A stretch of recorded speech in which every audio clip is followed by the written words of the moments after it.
Good morning friends, કેમ છો? જય શ્રી કૃષ્ણ, જય માતાજી. ચેતનગઢ વ્લોગમાં તમારું સ્વાગત છે. તો જો સવારના વાગી ગયા છે 9:30 અને ઘરનું કામકાજ બધું પતી ગયું. કચરા પોતા વાસણ કપડાં બધું પતી ગયું અને ફ્રી થઈ ગયા. અને આપણે ઘરની અંદર મસ્ત બારીમાં તડકો આવે અને અહીંયા બેઠા હોય ને તોય મજા આવે અને અગાશીએ જાય ને તોય મજા, કારણ કે છે ને તડકો જ બહુ વધારે છે, આમ ઠંડી પણ બહુ વધારે છે. તડકામાં બેસવાની બહુ મજા આવે. અને ગઈકાલે અયોધ્યામાં પ્રાણ પ્રતિષ્ઠા મહોત્સવ હતો, એ બહુ મસ્ત હતો. આપણે બધાએ ટીવીમાં લાઈવ જોયું જ હશે અને ઘણા ખરા અયોધ્યામાં પણ ગયા હશે. પણ અયોધ્યામાં ગયા કરતાં ઘરે બેઠા છે ને જોવાની બહુ મજા આવી હો. આમ એકદમ નજીકથી છે ને મૂર્તિના દર્શન થયા. કદાચ અયોધ્યામાં ગયા હોય ને તો એટલા નજીકથી તો દર્શન ન જ થાય. અને અમારે નવસારીની અંદર એ છે ને બહુ જ સારો ઉત્સવ હતો. તમે બધા વિડીયો જોયા જ હશે, એ તમને ખબર જ છે. બહુ મજા આવી પણ બધાને રાસ ગરબા. અને 3-4 દિવસથી રાતના 12 વાગ્યા સુધી ફટાકડા ફૂટતા હતા. એક ધારા બંધ જ નહીં, એક સેકન્ડ બંધ નહીં, એટલા ફટાકડા ફૂટ્યા. અને ગરબા અને એવું બધું બહુ ચાલ્યું. એવું બધું છે. તો આજથી તો પાછી રજા પૂરી થઈ ગઈ અને રૂટીન ચાલુ થઈ ગયું. બધા પોતપોતાના કામે વળગી ગયા. ચેતન ઓફિસે ગયા, કાવ્ય સ્કૂલે ગઈ અને આપણે આપણા કામે વળગી ગયા. અને ઘરમાં બધા શું કરે છે ને એ આપણે જોઈ લઈએ. એ મમ્મી હુતા છે. હવે સારું છે ને? હવે રેડી કા? હાવ. અને અહીંયા પપ્પા એનું કામ કરે છે. મારું બધું હકેલો કરો છો. ફાઇનલી હકેલો કરે છે. ફાઇનલી જુનાગઢ જવાનો દિવસ આવી. હા, જુનાગઢમાં જવાનું આવી ગયું, કારણ કે ઓપરેશન થઈ ગયું. શું કયો? મહિના દિવસ પછી બીજી આંખનું છે, તે પાછા આવશો કા? હા. અને આ તો જવાની ટિકિટ માન મળી. અરે ભાઈ, તત્કાલમાં કરવું પડ્યું. તો ટિકિટ જ નહોતી મળતી આ બધા ઉત્સવોને લીધે. આ બધા ઉત્સવને આવી ગયો ને અયોધ્યાનો, અને કંઈક અજમેરમાં પણ કંઈક છે, તેને લીધે છે ને તત્કાલમાં ટિકિટ કરવી પડે. ટિકિટ જ નહોતી મળતી. 15 દિવસમાં બધી ટ્રેનો ફૂલ, બધું વેઇટિંગ 80-90 સીટનું. બોલો એમાં ક્યાંથી વારો આવે? પછી તત્કાલમાં ટ્રાય કરીને તો તત્કાલમાં મળી ગઈ. એટલે આજે નીકળવાનું છે. 5 વાગ્યાની ટ્રેન છે, એટલે 4 વાગ્યા પછી અહીંથી ઘરેથી નીકળશે. પછી મહિના દિવસ પછી પાછી બીજી આંખનું ઓપરેશન કરવાનું થશે. ડૉક્ટરને ફોન કરીને તારીખ લઈને પછી પાછા આવશે. થોડા દિવસ પાછા રહે. એવું વાયલા કરે આવવા જવાનું, બીજું શું હોય. તો ચાલો હવે આપણે આપણા બીજા કામકાજે વળગીએ. બજારમાં જવાનું છે મારે, તો ત્યાં જઈ આવીએ. થોડી ઘણી વસ્તુ લેવાની છે એ. તો ચાલો મળીએ થોડીક વાર પછી. જો કાપી નાખ્યું, ઝાડ હતું ને છે ને, કારણ કે આ સામેનું મકાન છે ને ત્યાં મેરેજ છે, એટલે અહીંયા બધું ગોઠવવાના છે આ જગ્યા ઉપર. એટલે આ બધું નીચે જે સાફ કરવાનું બાકી છે, પણ આ બધું ઝાડ ને એવું બધું કાપી નાખ્યું છે. પણ તડકો તો જો, આમ તો જો ખાટલો જો, ત્યાંથી તમને ખબર પડે તડકો કેટલો મસ્ત નીકળો સાજે. જો મસ્ત તડકો શું, પણ એમથી ધાબે બેઠા રહી. સરસ તડકો. જો સામે વોલીબોલનું મેદાન બનાવી લીધું છે. જાળી બાળી ફિટ કરી દીધી. રમશે હવે બધા છોકરાઓ, રમશે ને ત્યારે બતાવશું. જો શાક માર્કેટમાંથી શાકભાજીને એવું લઈને આવી ગઈ. અને હવે છે ને રસોઈનો ટાઈમ થઈ ગયો છે. રસોઈ બનાવવાની છે, કે આ લોકોને ટ્રેનમાં લઈ જવાનું બનાવવાનું હોય.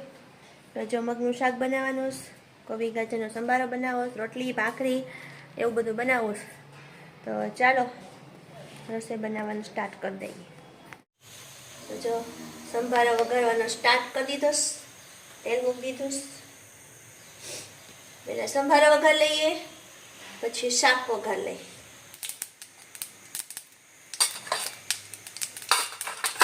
સંભારો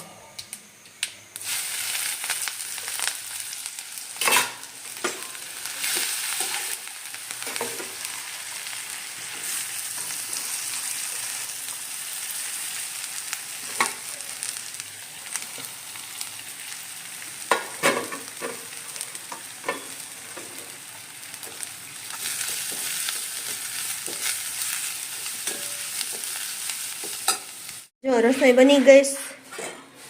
મગનું શાક, કોબી ગાજરનો સંભારો, અહીંયા મોડું મગનું શાક પપ્પા માટે, અને અહીંયા રોટલી ને ભાખરીનો લોટ બંધાઈ ગયો છે. જો આ બધું બની ગયું છે. હવે ખાલી રોટલી ને ભાખરી બાકી છે.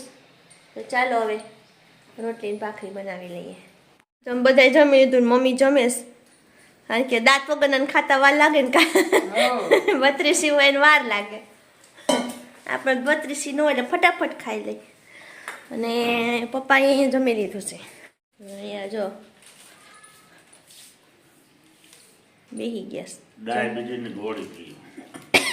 એમાં માવો નથી હોય એમનો સમજતા માવો છે. ડાયાબિટીસની ગોળીઓ છે. ગોળીઓ છે રસ્તાની પેક કરી છે.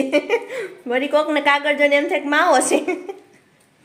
માવો નથી, દવા છે, દવા.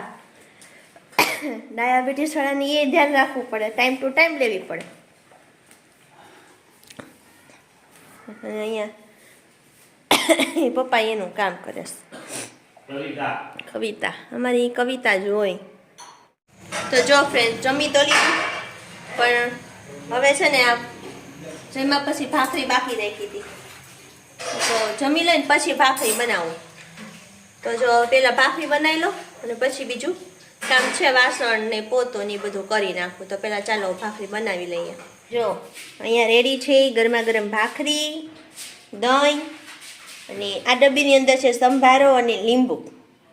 આટલી વસ્તુ ટ્રેનમાં ખાવા માટે લઈ જવાની છે. જો ભાખરી ને એવું તો બની ગયું.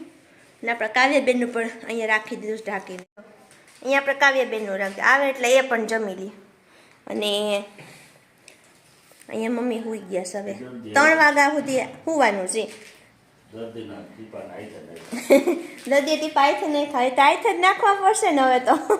ત્યાં જઈને થોડી કંઈ કોઈ રાહ જોવા હે. અને અહીંયા જો પપ્પાની પથારી થઈ ગઈ. અને અહીંયા પપ્પા સૂઈ ગયા છે. બધાય સૂઈ ગયા છે ટૂંકમાં. આરામ બધાને અત્યારે. તો ચાલો બધા આરામ કરીશ તો આપણે થોડીક વાર આરામ કરી લઈએ. હમણાં આપણા કાવ્યાબેન પણ પાછા આવી જશે એટલે કંઈ સુવા નહીં દે. પછી તો 4 વાગે તો જવાનું છે. એટલે આપણે રિક્ષાવાળા કાકા બાજુમાં છે એટલે એ કંઈ ઉપાધિ નથી, એને કહી દીધું છે આપણે. તો ચાલો હવે થોડીક વાર આરામ કરી લઈએ. જો કાવ્યાબેન હું કરસ આવીને સીધો મોબાઈલ. હવે આજ તો નાના ભાઈ જાય પછી તું શું કરી? એ રોજ છે ને એ બહાર હોતી પપ્પા નહીં હુવે ને ત્યાં. હવે તારું શું થાય કહું? હવે અંદર અને આ બધા જો ઉઠી ગયા છે. અહીંયા મમ્મી તૈયાર થઈ ગયા છે. ચાલો ચા પાણી બનાવી લઈએ. તા છે ને જવાનો ટાઈમ થઈ જશે. તો ચા રેડી થઈ ગઈ. ચાલો આપી દઈએ બધાને. બધાને ચા નાખી દીધી નહીં પીવા બેસી ગયા. ચા પીવા લો ભાઈ, ગરમા ગરમ જ જોયો નાખા ભેગો. અને પપ્પાએ તેને અહીંથી બનાવીને પી લીધો હોય. એ બેન હાલો હવે ચા દૂધ પી લ્યો, પછી આપણે નાના ને બાન મૂકવા જવાના છે. આવું ને ન થાવું તે મૂકવાય ન થાવું. રજા પણ અહીંયા સુધી મૂકવા જાઉં છું. બાજુવાળા કાકાને કહી દીધું છે રિક્ષા સુધી જવાનું છે. બરોબર ને? બધા બેસી ગયા લાઈનમાં. કાવ્યા નહીં જવાનું ભેગું કા? હા જવાનું છે. જવાબ તો દે હરખો. હે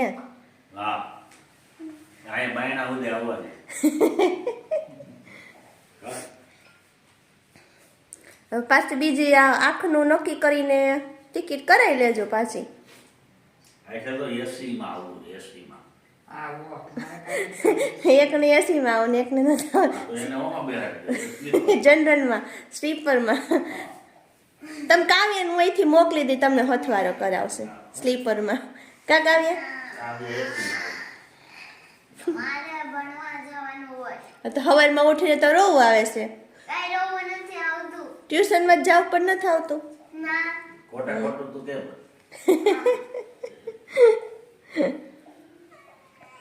સારું તો પછી ધ્યાન રાખજો.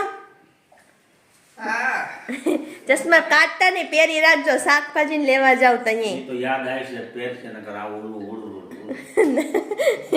યાદ તો આવી જાય ને કા.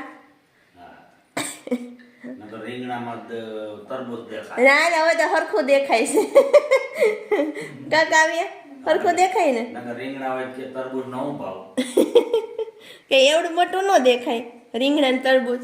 ગગાવ. આ તો કોમેડી થઈ ગઈ કાવું. સારું તો પાછા વહેલા વહેલા આવજો. તો મમ્મી રેડી થઈ ગયા અને આપણે રિક્ષાએ આવી ગઈ. આપણા કાકા જો બાજુમાં વ્યસ્તી સારું રિક્ષામાં વહી મૂકી જાય. હે કાવું તારે જવું છે? કાવ્યને રોવું આવે છે.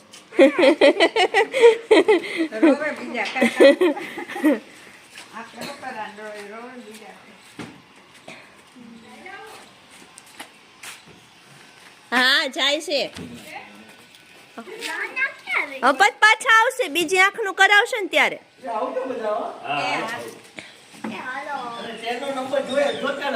આ ઈ તો વાંઢે ઓલોમાં પડે ને. પોલીસ સ્ટેશન છે ને પ્લેટફોર્મમાં, હા એની આજુબાજુમાં બે છે, એ બાજુ 6-7 નંબરનો ડબ્બો આવે. હા હા ઈ તો કાંઈ મોટો વેલો લગાડી દે છે ઓલી. હા એ તો નંબર પડી જાય ખબર પડી જાય. વેલા પડી જાય.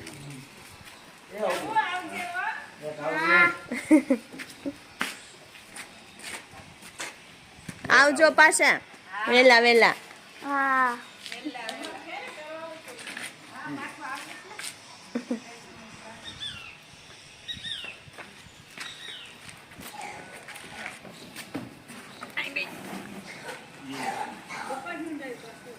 આવું બેન તેનું નામ તો છે.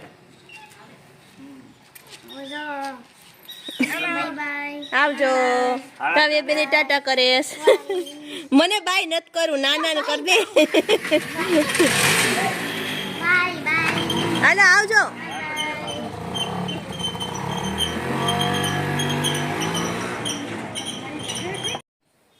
તો જો મમ્મી ને પપ્પા તો જતા રહ્યા.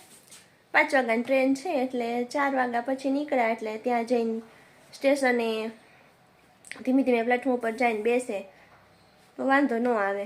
ટ્રેન તો ટાઈમે જ છે એટલે વાંધો નહીં આવે. અને હવે આપણે કાવ્યબેનને પણ રેડી કરી દઈએ. ટ્યુશનમાં જવાનો એનો પણ હમણાં ટાઈમ થઈ જશે તો આપણે એને પણ હજી મૂકવા જવાની છે. એટલે હું ન ગઈ, બાકી તો હું સ્ટેશન મૂકવા જતો, પણ કાવ્યને મારે 4:30 વાગ્યાનો ટ્યુશનનો ટાઈમ છે મૂકવાનો. એટલે બે હાલત ન થાય. એટલે મમ્મી કે અમે વયા જાઉં અહીંથી રિક્ષામાં, તો અને ઓલા કાકા છે ને છેક પ્લેટફોર્મ સુધી મૂકી આવે છે, એટલે એ કાંઈ ચિંતા હોતી નથી. એટલે હું મૂકવા ન ગઈ. અને આજો કાવ્યા હે કાવું બોલો. બોલો ટ્યુશનમાં જાઉં ને?